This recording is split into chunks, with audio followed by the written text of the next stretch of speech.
Bismillahirrahmanirrahim. Assalamualaikum warahmatullahi wabarakatuh. Alhamdulillah wassalatu wassalamu ala Rasulillah wa ala alihi wa man tabi'ahum bi ihsani ila yaumiddin. Allahumma inna nas'aluka ilman nafi'a wa rizqan thayyiba wa amalan mutaqabbala. Baik, dibuka kitab Safinatun Najah. Kita lanjut. Kemarin sudah kita bahas rukun Islam, rukun iman, kalian kalimat tauhid. Rukun Islam, rukun iman, kalimat tauhid. Apa perbedaan rukun Islam kalian rukun iman? Kalau rukun Islam membicarakan amalan lahiriah. Rukun iman amalan batin. Dibedakan nggih?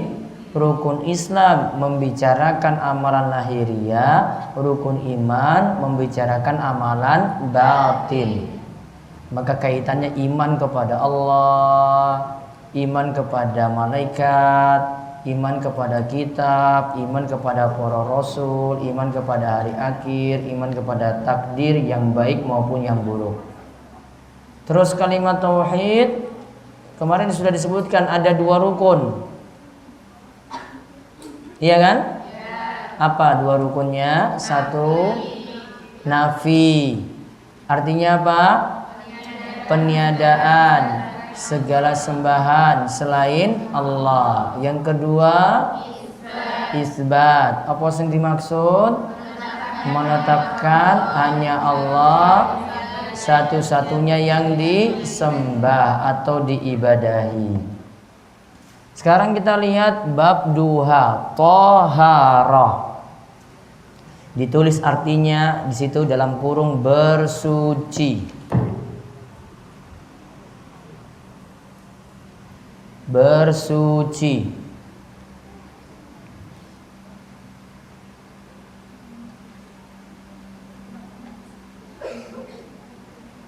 Kita mulai karena ini nanti tujuannya mempelajari sholat, maka nanti kita kenal dulu siapa yang diwajibkan sholat, lalu nanti gimana cara kita bersuci. Dimulai siapa yang dikenakan wajib sholat kalau sudah balik. Gimana tahu orang itu balik? Balik ini apa balik? Dewasa. Gimana tahu orang itu balik? Ketahui dari tanda-tanda. Maka pertama kita bahas tanda seseorang telah balik. Ada toh?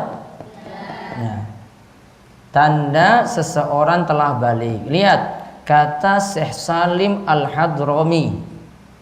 Tanda-tanda seseorang telah balik ada 3. Tanda-tanda seseorang telah balik ada 3. 1. Telah mencapai umur 15 tahun. Diberi keterangan 15 tahun menurut kalender Hijriah. Menurut kalender Hijriah. Kalau jenengan sakniki 15 tahun, itu kalau hitungan kalender Masehi, nanti kalau kalender Hijriah lebih banyak loh, jadi lebih tua. Karena kalender Hijriah itu cuma 29 hari per sasi per bulan, 30 atau 29. Berarti kalau hitungannya nanti umurnya berarti makin tambah. Sekarang umur 20 tahun, berarti sudah jadi 21 atau 22. Tambah tua 1 tahun atau 2 tahun lagi. Paham ji? Nah, ini patokannya 15 tahun. Dilihat dalam kurung di sini laki-laki atau perempuan. Berlaku bagi lanang kalau ada anak putra 15 tahun sudah balik. Atau perempuan juga ya, yang putri 15 tahun juga sudah balik. Namun ada tanda nomor kalih nomor 2, mimpi basah pada usia 9 tahun. Berlaku untuk laki-laki atau perempuan.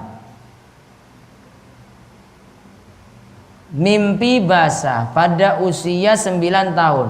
Disebut 9 tahun ini berikan keterangan biasanya mimpi basah baru dimulai sekitar usia 9 tahun tadi.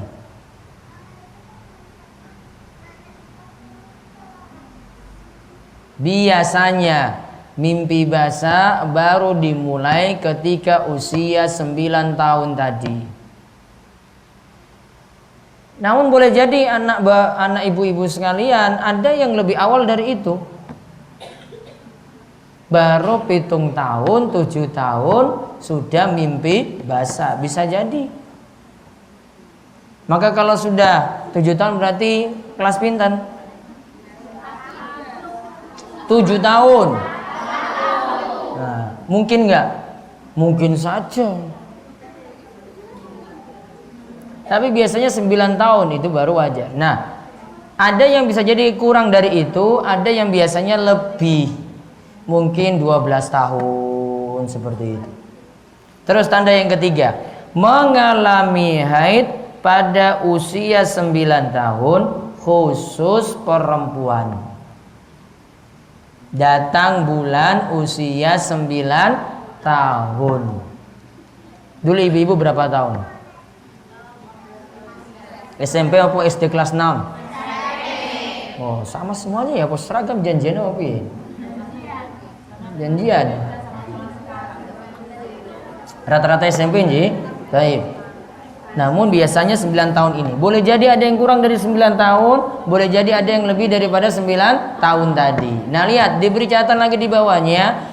Kalau tanda nomor 2 dan nomor 3 tidak ada,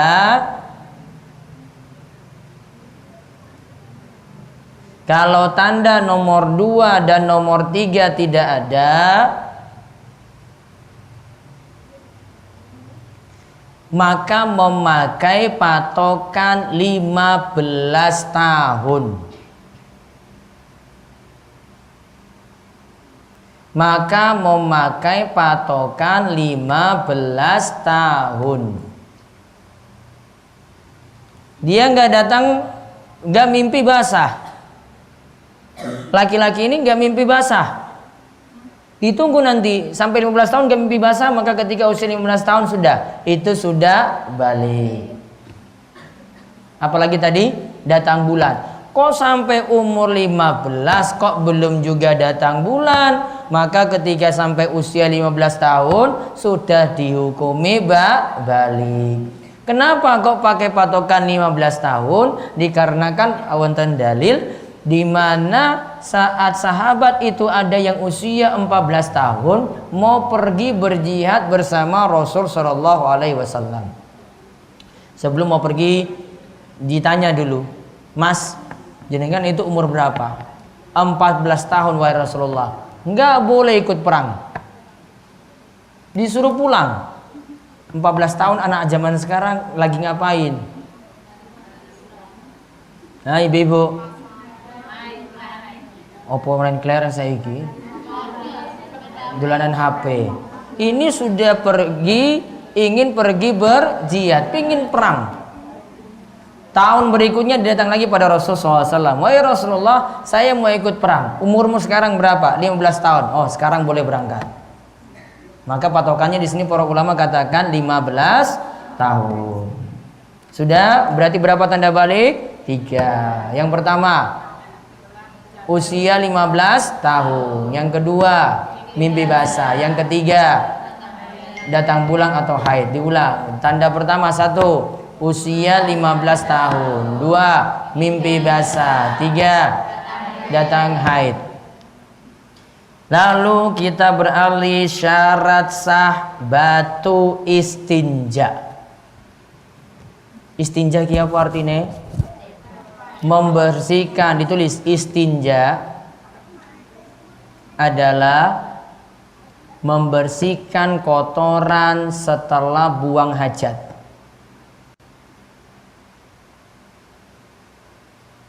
Membersihkan kotoran setelah buang hajat.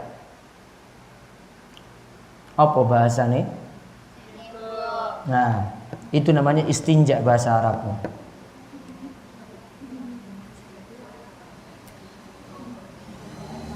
Diberikan keterangan istinja paling afdol dengan menggunakan air.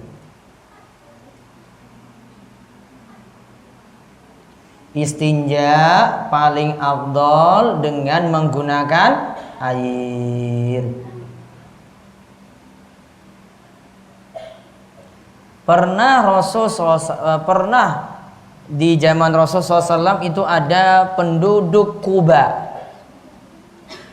Kuba itu nama daerah di dekat Masjid Kuba. Biasanya mereka istinja dengan menggunakan air.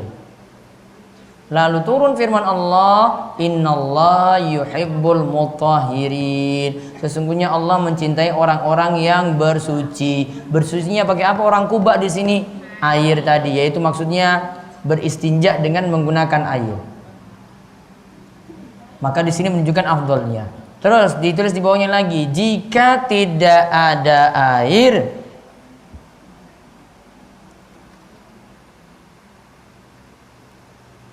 maka boleh diganti benda lainnya,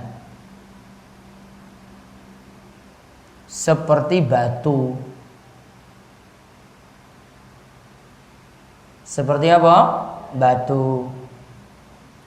Apalagi benda lainnya, contohnya lagi? Daun. Apalagi? Tisu. Sudah pernah?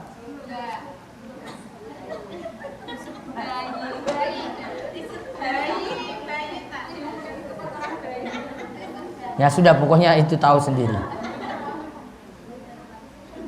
Saya ulang tadi. Tadi yang paling afdol menggunakan apa? Air. Kalau tidak ada air bisa diganti apa? Batu atau daun atau benda lainnya. Sekarang ini catatan, ini nggak ada di sini, catatannya penting ini. Boleh menggunakan benda selain batu asalkan memenuhi 3 syarat. Boleh menggunakan benda selain batu asalkan memenuhi 3 syarat. 1. Suci. Bendanya suci. 2. Bendanya bisa mengangkat kotoran. Apa yang tidak bisa berarti Ibu? Benda-benda yang licin tuh nggak bisa. Contoh yang licin apa? Kaca. Gak usah bayangkan, tulis saja di situ. Yang ketiga, bukan benda berharga atau terhormat.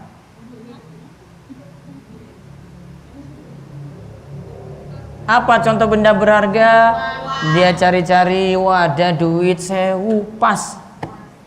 Boleh nggak? Nggak boleh.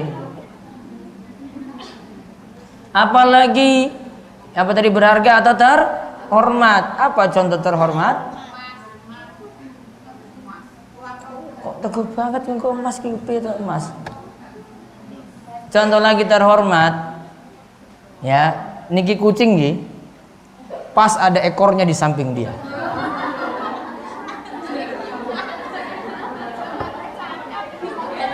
ditarik tadi ekornya. Paham ini?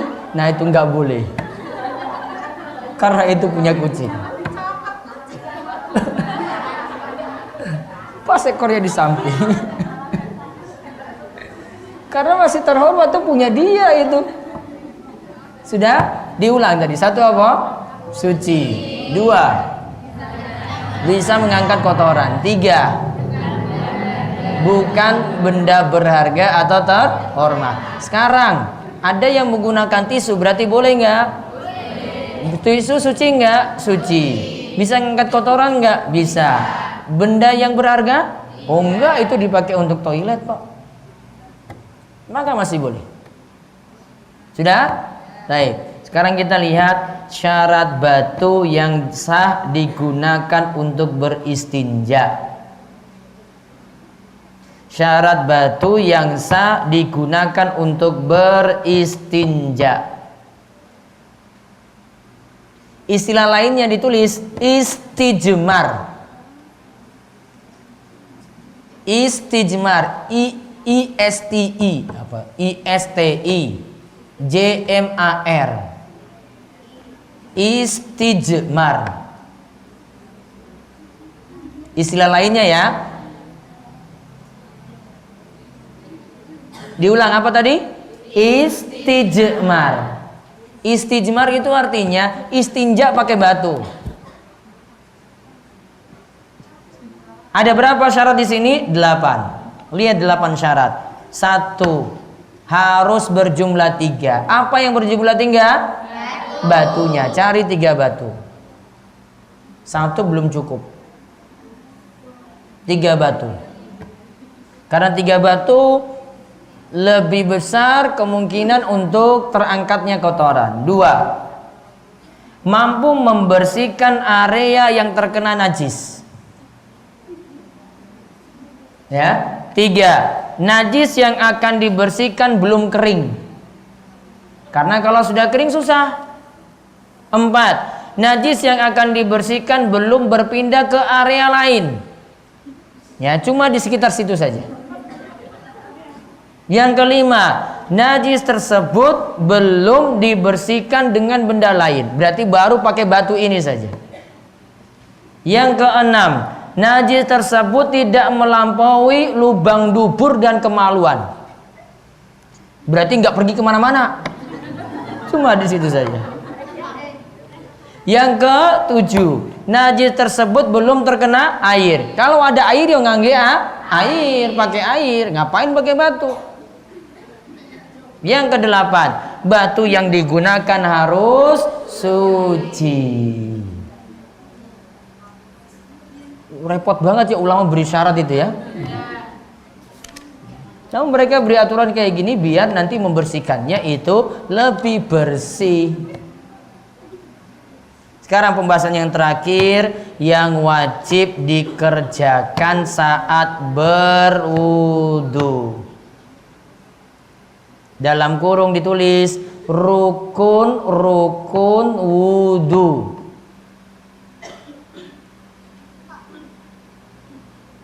Disebut apa?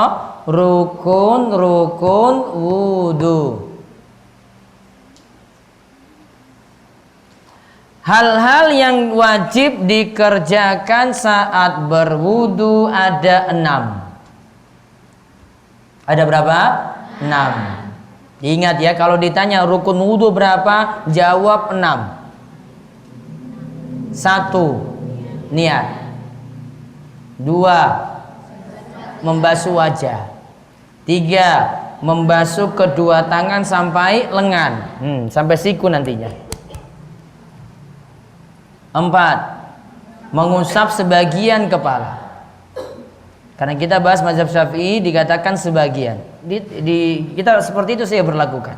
Yang kelima, membasuh kedua kaki sampai kedua mata kaki.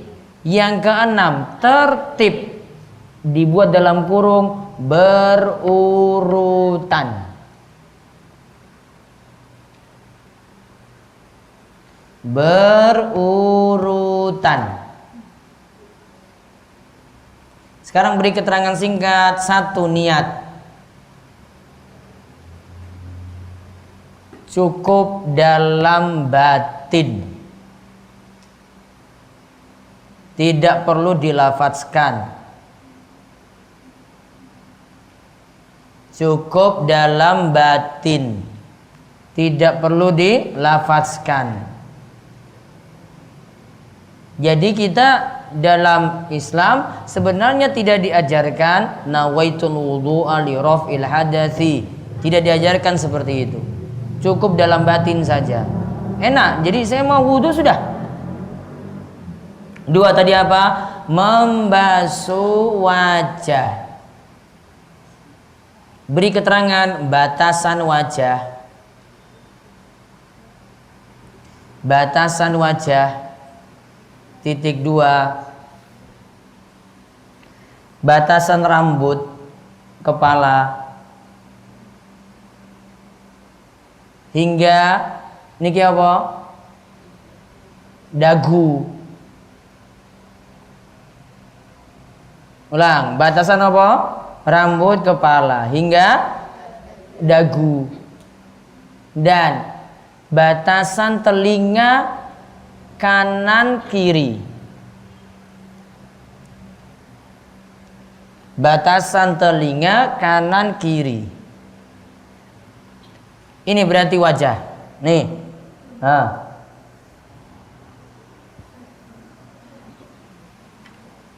Yang tidak termasuk wajah sini.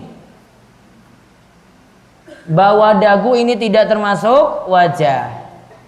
Maka ibu-ibu tidak disuruh basuh sini, termasuk lehernya enggak.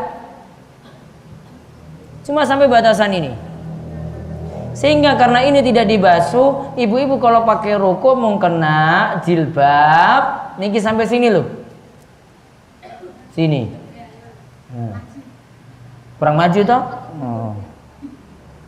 Karena batasan muka itu sampai sini.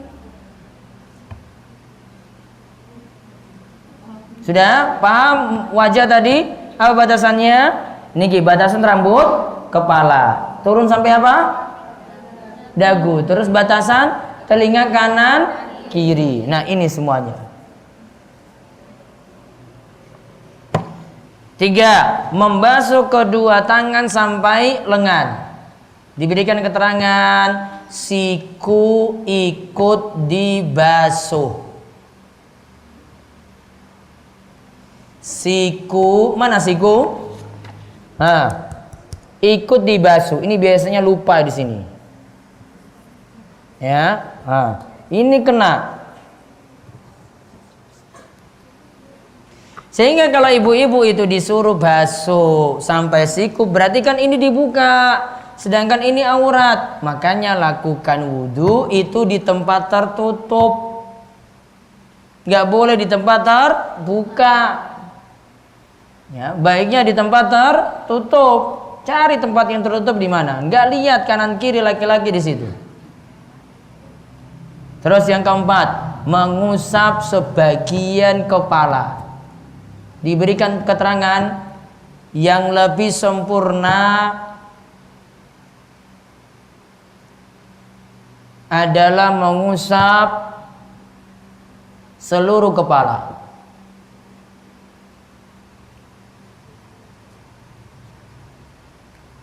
Yang lebih sempurna adalah mengusap seluruh kepala. Niki loh kepala. Kalau seluruhnya tarik dari depan ke belakang. Ini sampai apa Ki? Nah, terus tarik lagi ke depan. Gak disebut telinga, berarti telinga gak wajib. Yang wajibnya cuma kepala. Kalau membahas telinga, lanjut telinga. Al-udhunani minar ra'si. Kata Nabi SAW, telinga itu bagian dari kepala. Berarti kalau disuruh sebagian gimana? Nah, ini yang kalau sebagian. Cet, tok, tok, tok. Itu sebagian namanya. Mana yang lebih baik? Bagusnya seluruhnya saja, lebih aman, lepas dari perselisihan pendapat para ulama. Paham ini nggih? Jadi kasih tangan itu basah saja, telas sudah cukup. Terus tangan di sini, tarik ke belakang sampai apa? Tengkuk, terus tarik lagi ke depan. Berapa kali? Marratan wahidatan, 1 kali saja. Sudah? Telinga tadi wajib atau bukan? Telinga bagian dari sunnah wudhu, enggak wajib. Beri keterangan situ. Telinga diusapnya sunnah, bukan wajib.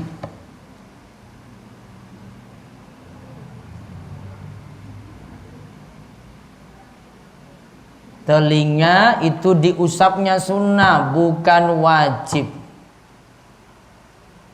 Nomor 5, membasuh kedua kaki sampai mata kaki.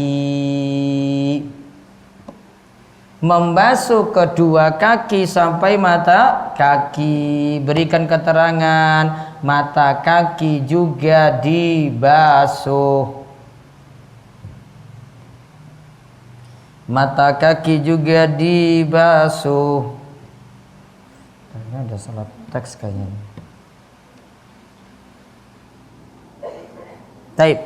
Itu tolong diralat. Yang nomor 3, membasuh kedua tangan sampai lengan. Lengannya diganti siku. Membasuh kedua tangan sampai lengan. Lengannya diganti siku. Karena kalau cuma lengan berarti cuma sini saja, sikunya nggak masuk. Yang kalimat teks Arabnya itu sampai mirfaqain, berarti sampai siku. Terus yang keenam apa? Tertib. Sebenarnya bahasa Arabnya itu tartib, beda dengan tertib. Tartib tadi dalam kurung apa? Berurutan. Maka mulai kerjakan dari nomor 1, nomor 2, nomor 3, nomor 4, nomor 5. Niat dulu, basuh wajah, cuci tangan sampai siku, terus mengusap kepala, terus mencuci kaki sampai mata kaki. Berarti nggak boleh dibalik. Kaki dulu, wah kakiku ini kotor, kemudian dicuci kakinya baru kepala. Boleh atau tidak? Nggak boleh, nggak sah, nggak penuhi rukun. Maka kita ulang, rukun wudhu ada berapa? 6. 1, niat. 2, membasuh wajah. 3, membasuh kedua tangan sampai siku. 4, mengusap sebagian kepala. 5, membasuh kedua kaki sampai kedua mata kaki. 6, tertib atau berurutan. Selesai sampai di situ. Ada pertanyaan? Ya.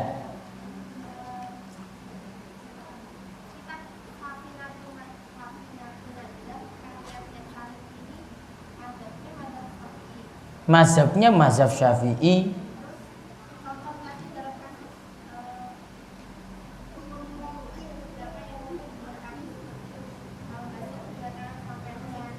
Membasuh kedua tangan sampai lengan siku, terus mengusap sebagian kepala, terus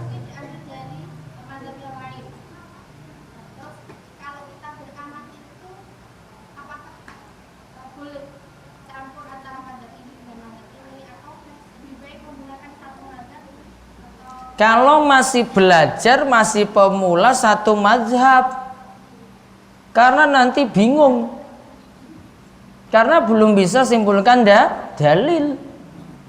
Kalau sudah pinter baru. Paham?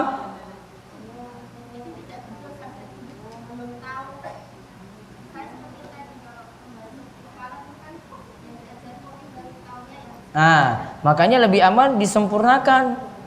Karena nanti kalau ini tidak masuk rukun wudhu, masalah kepala tadi masuk sunnah wudhu. Sunnah wudhunya seluruh kepala itu diusap. Sunnah wudhunya seluruh kepala itu diusap. Kalau untuk mengusap kepala cuma disuruh sampai apa sini? Rambutnya mau dones mene ya monggo. Namun nggak disuruh di situ. Makanya kalimatnya mengusap kepala, bukan mengusap rambut. Karena kalau ada yang nggak punya rambut tetap diusap. Pun paham Ji? Ya.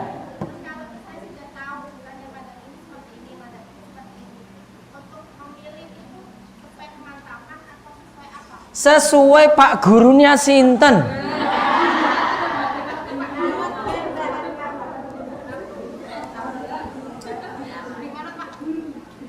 Manut Pak gurune. Nek salah diserahkan sama saja gurunya. Gurunya berarti yang salah. Tanggung jawab di akhirat. Pon.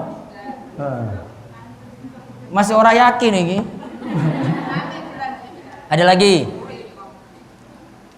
Liane? Hah? Ini? Sudah paham? Berapa syarat batu tadi? 3. Syarat batu 8. Kalau syarat untuk menggantikan batu ada 3. Kalau tanda balik ada 3. Lebih enak belajar kayak gini kan? Singkat-singkat ya? Enggak mumet jadi mikirnya. Namun saya berusaha nanti jadi mazhab Syafi'i tulen. Kayak tadi. Cuma beberapa bagian saja. Yang komentari cuma sedikit di sini. Enggak banyak komentar. Nah, biar pahaminya sudah seperti ini. Ini seperti buku yang dipelajari di pesantren tradisional. Jenengan enggak masuk pondok tapi sudah paham seperti anak pondok. Itu sudah kayak nyantri ya, belajar langsung sama kiai ngabduh.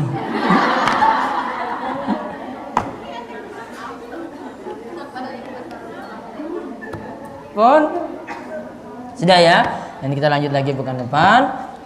Ini ada videonya, jadi kalau saya nggak masuk nanti ada rekaman videonya. Nanti yang anak remaja itu nanti tinggal putar video saja. Kita lagi beli TV, nanti ketika pelajaran cuma di setel aja, video langsung nonton gitu. Oh, terus sambil nyata. Rasa diulang. Ya, gitu yang remaja SMP, SMA juga gitu. Nanti cuma di setel video. Belum TV-nya belum dibeli. Ibu sepuh juga bisa. Jadi cuma di setel video terus ditonton itu sebentar aja.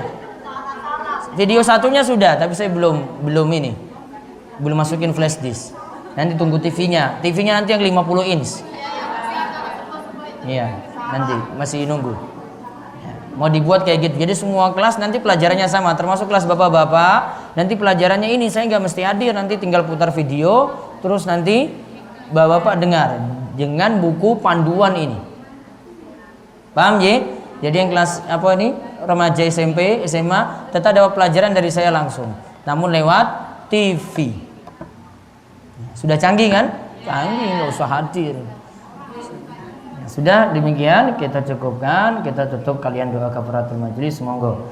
Subhanakallahumma bihamdika asyhadu an la ilaha illa anta astaghfiruka wa atubu ilaik. Assalamualaikum warahmatullahi wabarakatuh.